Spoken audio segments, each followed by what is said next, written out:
On a sad note, today the total number of COVID-19 deaths has risen to 718 after 7 patients succumbed in the last 24 hours. Kenya has also recorded 115 recoveries at the same time. 184 new COVID-19 cases were recorded from 4,700 samples tested in the last 24 hours. We have a lot in line for you, but first, here are other stories making headlines.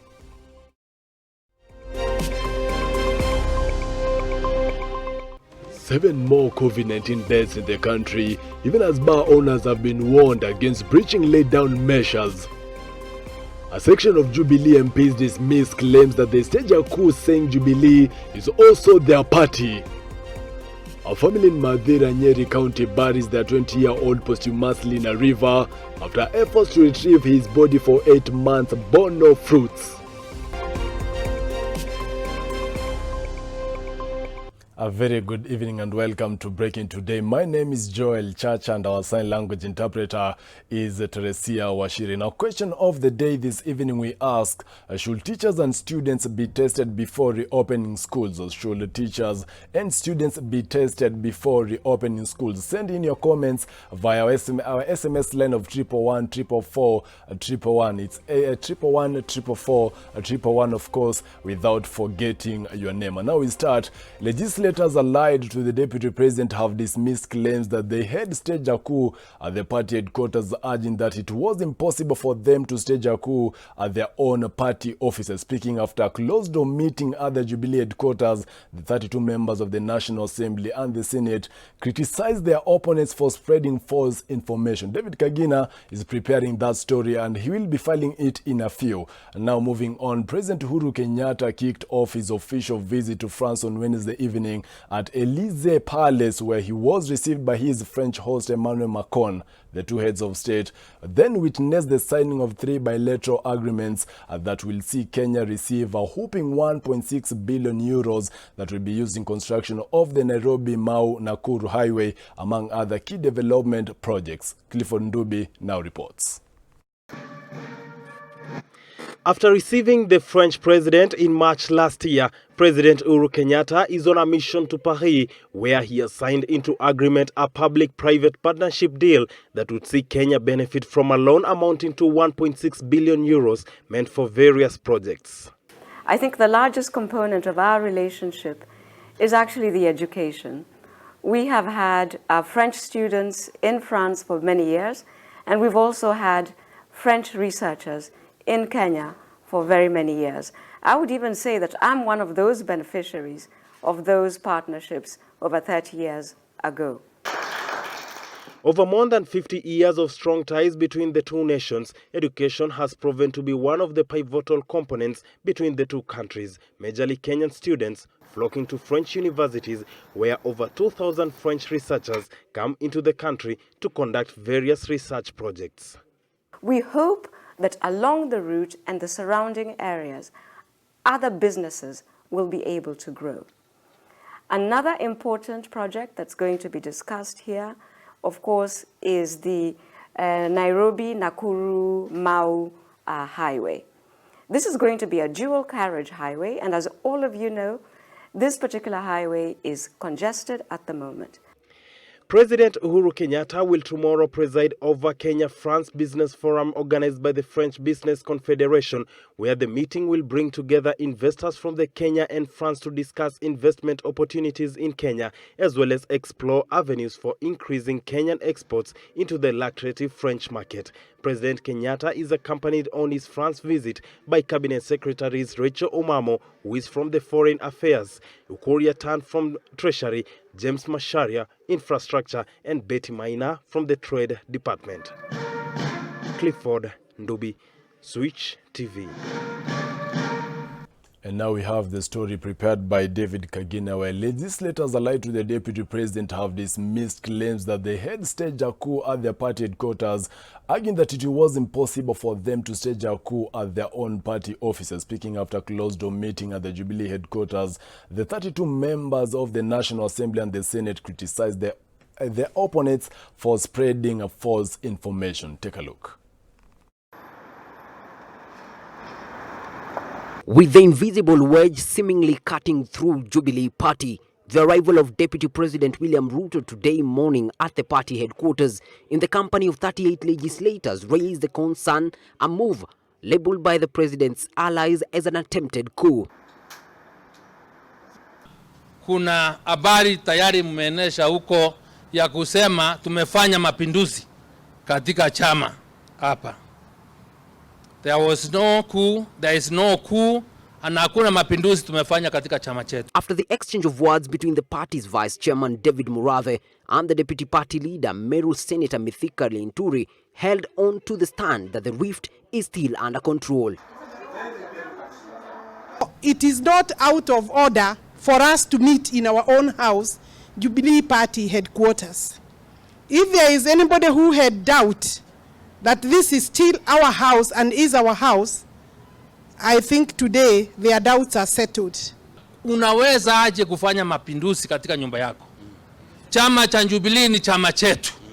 Chama cha Jubilee sisi ndio tunakifadhili. Kwa hivyo nataka kuwaomba ndugu zangu, at times don't use very sensational language or messages that can really create a lot of discomfort kwa wafuasi wetu. Amid simmering tensions within the political outfit, this is the third time the deputy president is visiting the party headquarters in under 2 weeks, with no senior Jubilee official, including Secretary General Raphael Tuju, at hand to receive him, although there are claims that he was in the same building. Last week, Ruto protested at Jubilee's decision to pull out of Msambweni by-election in favor of his rival ODM leader Raila Odinga, now the party being in negotiations to carry out grassroots elections.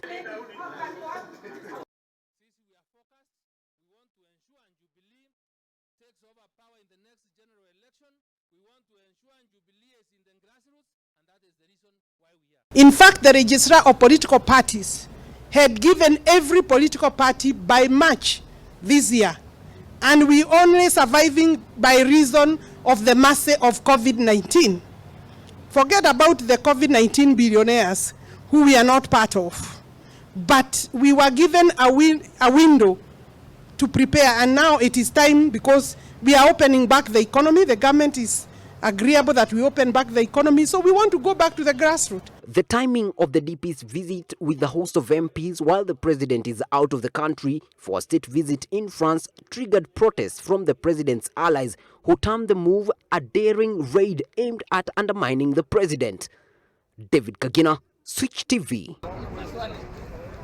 Away from that, and now our focus on matters health. The Salaries and Remuneration Commission has proposed to conduct a job evaluation at Kenyatta National Hospital before giving appropriate advisory following a joint strike by trade unions workers allied to the hospital that commenced on Monday 28th, which was a result of demands for pay increase outside the Commission's advice. Labour Cabinet Secretary Simon Chelugui today said despite conciliation meetings between the unions on 25th to 28th September, the union made good intentions, or rather good at the intentions, and commenced at the strike on Monday, forcing the KNH to get expert orders from a court. The suspension of the strike by employees of KNH is on pending inter-parties hearing of the application, which is set to be heard on Tuesday, 6th October 2020 at the Employment and Labour Relations Court in Nairobi. Obtained expert orders on 29 September 2020 suspending the strike by employees of KNH, pending inter-parties hearing of the application, which is set to be heard on Tuesday, October 6, 2020 at Employment and Labour Relations Court in Nairobi. And I am happy to note that the unions have since then called off the strike. Services in Kenyatta have resumed, and it is my wish that they obey the court order, and the ministry wishes to reiterate that the appointed conciliation committee is still available and open to assist the parties to reach an amicable solution to the issue in dispute. Still on matters health, the Kenya Medical Association president has recommended for a phased reopening of the country. Speaking to Switch TV's news desk earlier today, the president has urged Kenyans to adhere to COVID-19 protocols set by the government to avoid a second wave. Dr. Were Winyo, however, warned the government on not testing students and teachers as they resume to school. We'll be getting that story later on. And now, bars, hotels and liquor traders Association of Kenya has issued a stern warning to bars that disregard government orders to ensure that the safety of customers against the spread of COVID-19. The association has called upon all bar owners in the country to adhere to the requirements that have been put in place in order to bring accountability amongst them. Fatma Ngwena filed the report. Bars, Hotels and Liquor Traders Association of Kenya, known as BAHLITA, has expressed its gratitude to President Uhuru Kenyatta for allowing its officials to form a committee and having multiple negotiations with government representatives in formulating standard operating procedures following the reopening of bar businesses. Brings decisions. Let it call in the stakeholders like it did. For customers who not want to follow protocol, the COVID-19 protocols in our pubs, I'm very sorry, they will have to drink at home and follow their own protocols. The association has said that there are plans to hold training workshops where its members will be taught more on standard operating procedures formulated and the requirements that need to be established in their business premises. Bars to open, hotels to open. There was something that was left out, nightclubs and discos. Those people have to change what they're doing to be bars or hotels. Elsewhere in Kilifi County, bar owners have started renovating their business premises despite the hurdle of lack of capital after being out of business for a couple of months. When we have now been reopened, getting them is now an issue because some of them are not, they went and started doing some other things, but some of them have really suffered. Every time, every end of the month, some of them are asking for little money to pay rent, of which we don't have. BAHLITA has urged banks and other money lending institutions to grant its members money at affordable interest as they creep their way back to business. Fatma Ngwena, Switch TV. Thank you, Fatma, for filing the story. Now, in our question of the day this evening, we ask, should teachers and students be tested before reopening schools? Should teachers and students be tested before reopening schools? Keep sending in your comments via our SMS line of 111 444 111. It's 111 444 111. And maybe just I get to sample a few here. I'm having Janet from Nanyuki saying, no, there's no point to do that. Very few children have the virus. Just get them back in school. They have lost so much time. And as well, Moses from Ukunda saying, yes, they should get tested. And of course, just saying hi to Switch TV. We're taking a short commercial break. We'll be back with more stories. Stay tuned.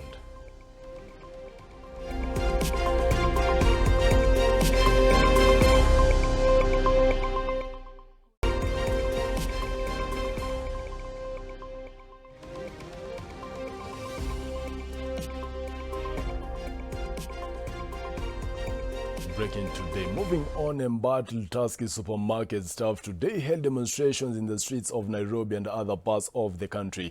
They are decrying of not having received their 3-month salaries, the allowances after being sacked, and the management refusal to obey a court order issued, halting the management from declaring them redundant. Wellington Ojwang reports. With banners and vuvuzelas, their point was clear. They are demanding for delayed salaries and allowances, which are now 3 months late. Upon termination, you must have laid a framework on how to pay these people who you are intending to terminate. They were told, yes, you have been terminated on 18th September 2020, but your dues, you will collect them April 2020. April 2021. April 2021. So, they're accusing the Tusky supermarket management of not honoring an existing court order and are now asking the government to intervene. Wanatufuta na madharau pasipo kutupatia pesa. Sisi hila kitu tunademand haki yetu, mshahara wetu wa miezi 3, alafu watupatie dues zetu immediately. Have families. Tunaishi hapa Nairobi. Hakuna nyumba ya mtu ati mtu amejenga hapa Nairobi. You have to pay rent. Hata ma landlords wenyewe, they don't they don't understand our pain. Just because wanaona umekata, you are working. President aingilie kati tusaidiwe, sababu hao watu wote yeye ana struggle ku create opportunities za job. Hao wote wameachishwa kazi. Relatives wao wataenda wapi? The situation was the same in Kisii after the staff from the chain supermarket took to the streets to demand their dues. Tumesafa kabisa. Mshahara 3 months hatujalipwa. Landlords wametufungia nyumba. Mpaka unaona kama ni ukora. Wanakuona unaenda kazi, unarudi kwa nyumba, wanaona ni ukora. Cause huwezi ingia kwa nyumba hata ya mchana, unaingia usiku. Ndio at least ulale. Hauna chakula, uko na watoto wanalia hapo wanataka chakula. Surely, what do you want us to do surely? Na mnatufuta bila kutulipa. That is inhuman. Please just pay us our money. Tunataka pesa. Tuskys, which has a store network of 60 across the region, has since blamed the coronavirus pandemic for its woes. The troubled retailer, which is operated by Tusker Marters Limited, has sacked tens of workers and shut down branches in Kenya as the cash flow crisis at the retail chain persists. Wellington Ojwang, Switch TV. One family in Mathira, Nyeri County was today forced to bury their 20-year-old posthumously in a river after the effort to retrieve his body for 8 months bore no fruits. Bernard Muhoro, a 4 candidate, slipped and fell at Sagana River Falls near Kenya Energy Generating Plant at Muruguru. The family says they had no choice but to conduct mass along the banks of the river and throw flowers in the water to bid him farewell. Andrew Kero with the details. Richard Kamunya, the father of the deceased, said they were forced to conduct the ceremony after spending colossal amount of money in the exercise, but his body was never found. Unajua tumekaa muda mrefu tukaona kuja hapa ni tufanye hiyo kazi ya kuweka kutupa hiyo maua. He said they have conducted DNA tests on men bodies that have been retrieved from the river, but none stand positive, forcing them to make the better decision. Shida waliwezaje tutakuja hapa ni kutafuta mwili wake tukakosa, tutaona dakika mwisho tuweke nini tutupe hiyo mafua kwa mto. Since February this year, more than 10 people have lost their lives after drowning at River Sagana Power Station Falls, located on the border of Mathira and Nyeri town, according to the police statistics. All the bodies have been retrieved, but Mohoro's body has never been found. Speaking during an event, Karura Assistant Chief Justus Mwangi asked county government to put up a barrier along the river to preempt accidents near the fall. Zaidi ya watu 10 mwaka huu ambao wameteremka ama wamebebwa na hii mto. Na inasemekananga kwamba watu wa area hii hawabebangwi, wale ambao wanakuja labda kucherehea hapa ama kujionea katika hii fall iko hapa, hao ndio wanabebwa na maji. Andrew Kero, Switch TV. Meanwhile, the construction of the 1.8 billion Kenya Maritime Authority complex at Mbaraki area is now at 6.3% complete. This according to Transport Chief Administrative Secretary Wavinya Ndeti while touring the project in Mombasa. The 15-story complex, whose construction began in February 2017, was supposed to have been completed by September 2019, but it was delayed. Amina Hussein filed the report.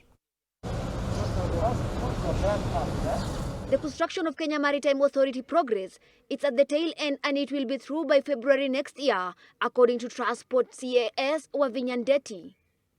We are almost at the tail end of completing the building.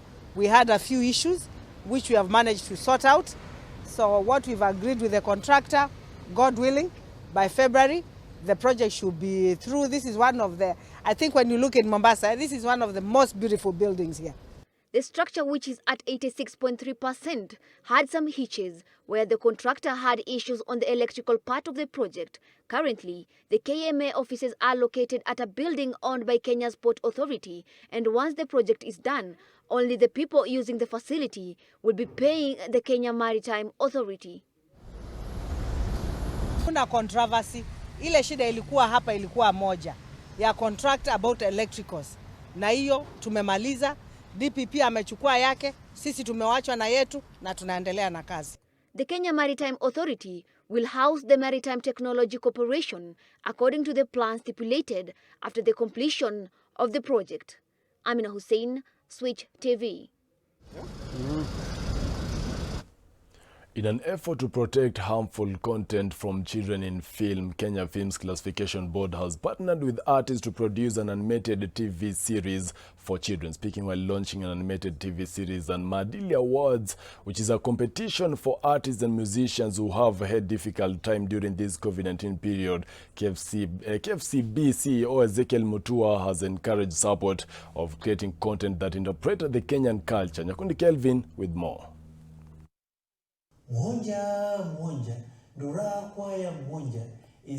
According to Mutua, to win the fight against compromised content, future creatives need to be supported and a wholesome talent development needs to be endeared, reiterating that it is through such partnerships that media spaces will be flooded with content to identify with. There is no other industry that has been as hard hit like the entertainment industry because they rely on crowds, on social gatherings. And with now COVID for the better part of the year, there has not been any gatherings in restaurants, in hotels, in social entertainment places. So what we are doing as part of cushioning them is to launch a music award that is going to entail promotion also of clean content. But that's working with the industry, rather than just give them the money, we give them the theme. You know, if it's about honesty or fighting corruption or national cohesion or protecting our environment, whether it's about sustainable development goals or about the objectives of the African Union or even the Big Four agenda of our president. I expect government to actually provide all the resources that all artists will require in such a situation. That is why we should come up as artists and think about a way of cushioning ourselves with the support of government. Here on its head. And the COVID-19 pandemic is having significant effects on the art market as well as established and upcoming artists. Some artists have now found themselves without commercial outlets for their work as many areas of entertainment have been shut down. Since March, there has not been work. Artists have not been performing because, in fact, that is where they make their money, from performances. So like all the clubs have closed, all corporate events. If you look at royalties from YouTube, from Skiza, it all went down because even the people who buy the content don't have the money. We are in the working committee with my team, a team of competent professional personalities within the music industry. Maadili Awards is an offshoot of a partnership between KFCB and Kenya music producers and YouTube content aggregators, where it is meant to identify and recognize musicians and artists whose works inspire hope and rally communities to socio-economic transformation. The Kenya Films Classification Board has partnered with artists to protect children against harmful